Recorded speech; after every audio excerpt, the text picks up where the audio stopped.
This week was a very interesting week as former President George W. Bush came out on Monday and said, we all need answers about what's going on around Russia.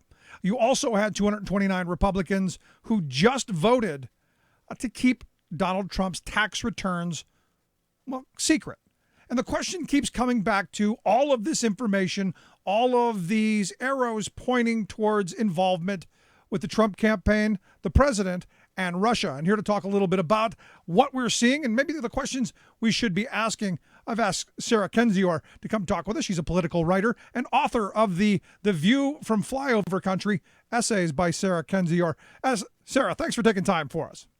Oh, thank you for having me. So, I look at the former president who said virtually nothing for 8 years during the Obama administration, coming out and saying that we all need answers. I think it's something we should all be paying attention to. Yeah, I think it's very interesting, because he was reticent during the Obama administration, and I think he recognizes, for all his flaws, that this is a very unusual presidency. This is a deviation from a traditional Republican presidency, a deviation from his father's. This is an entrenched political dynasty that knows, the ins and outs of the government very well. And so, I think it's interesting. And, and it's not just George W. Bush. You may recall his father did not attend the inauguration, ostensibly because he was too ill.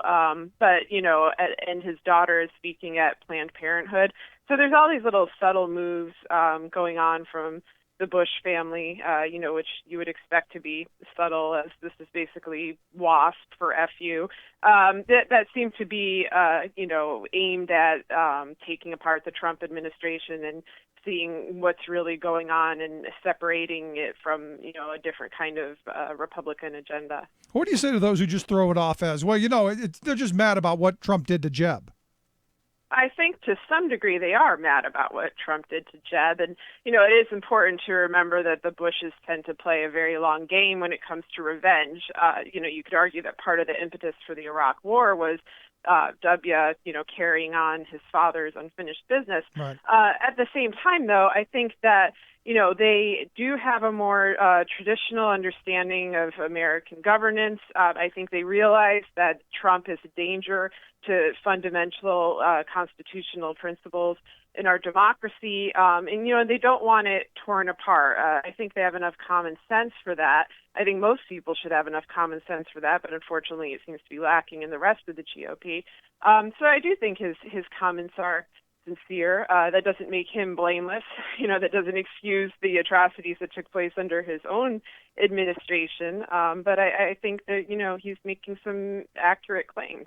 I mean, for me, I look at this and all of these stories, and where my grandfather said, "Where there's smoke, there's fire." There appears to be there, and I want questions answered.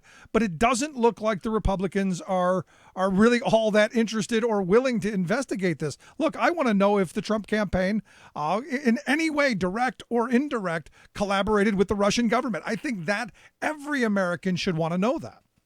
Yeah, I think that's absolutely right. And when you find people, brushing aside, especially aggressively, basic curiosity into, whether your government was compromised, that's not baseless. That's based on the claims of intelligence agencies. It's based on Trump's own statements, the statements of people in his government, the proven interactions of people in his team with others in Russia. This is not coming out of nowhere, and of course it should be investigated. And the aggressiveness with which the Republicans and, also, others, including people on the left, have wanted to push these claims aside is unnerving, because, what we should be striving for is transparency and accountability. Those are nonpartisan things to strive for that improve our life and improve our democracy. And if we can't have trust in our government, in its sovereignty, and in the loyalty of those who are supposed to serve us to actually do so, then we have a huge problem on our hands. Now, I keep coming back to,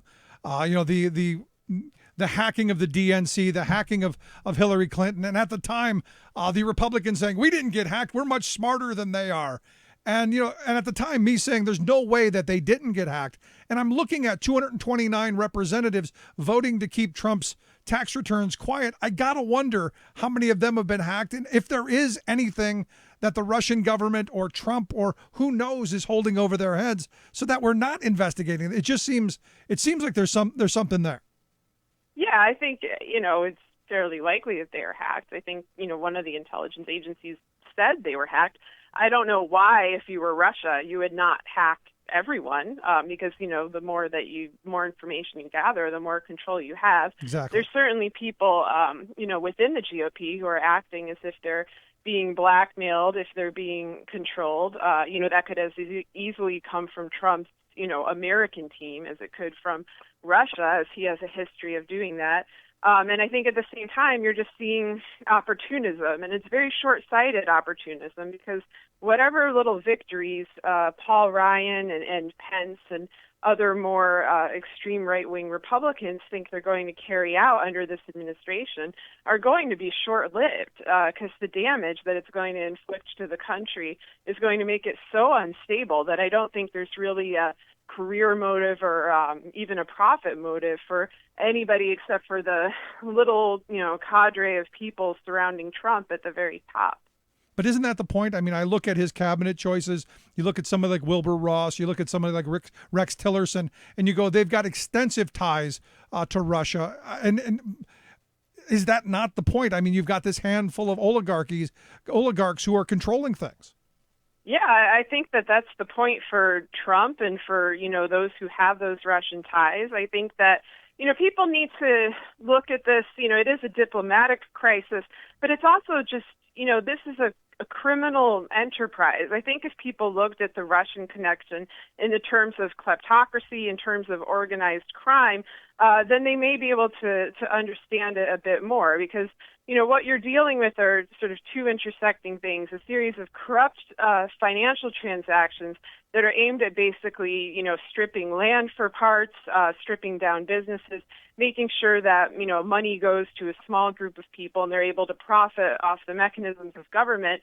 And then combined with that is a very authoritarian white supremacist ideology shared by people like Bannon and also shared by people in the Russian government that is both something I think that many of them sincerely believe in, but that's also kind of a motivator in order to get people on their side, a really perverse form of populism that's essentially, fascist or authoritarian. And I think that that's, what they're using to keep people in line while they're carrying off basically a massive international heist and stripping down of resources for private profit. Now, I'm glad you used that word heist, because I've been saying what we're seeing right before us is going to be the largest heist, the biggest grand theft in the history of civilization. Because look, I mean, you look at what happened in Russia. They both basically sold off all of the public industry to the handful for virtually nothing. And you're seeing the same kind of thing happening here in this country, I believe.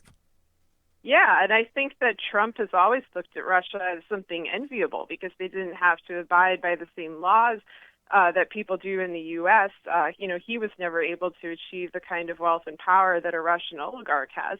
And, and we're a system that is already very corrupt. We're a system that's already too lax, in which, a lot of corporate raiders and, others in those industries are able to get away with things that they shouldn't and, don't have to pay their fair share in terms of taxes or other obligations to the public.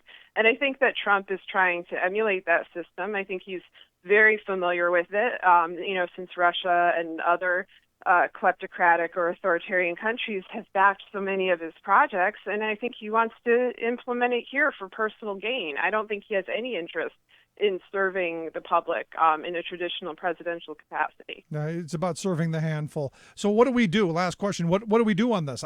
I know there are people in the streets, and that's great. But what's the answer here? I mean, the people in the streets is one thing. There's so many issues that people are addressing, like healthcare and public schools and, other sort of assaults on our domestic civil liberties and institutions. In terms of Russia, the investigation needs to continue regardless of what the administration wants. And there are people that are investigating it in intelligence agencies, within government. But I think that journalists also need to keep their eye on the ball. You see today how easily distracted people are and that they're gushing over this speech, which is basically just Trump being able to read off the teleprompter for an hour and not, reading Mein Kampf, but, that's enough to get people excited. But we need to, continue the focus on Russia because it is an unprecedented situation. It puts serious questions about our national security and our sovereignty on the table, and it shouldn't be ignored. So, I'm hoping that those who do have access and, do have the ability to continue these sorts of investigations do so. Yeah, I mean, to me, this is the issue because it's the building block of everything. It is our democracy. Yeah, I agree. Sarah, thanks so much. I appreciate it. I'd love to hear your thoughts. You can email me, rick@thericksmithshow.com. Should we get answers? Should there be an investigation? Should there be a special prosecutor? Rick@thericksmithshow.com. Thanks so much. Quick break. Right back.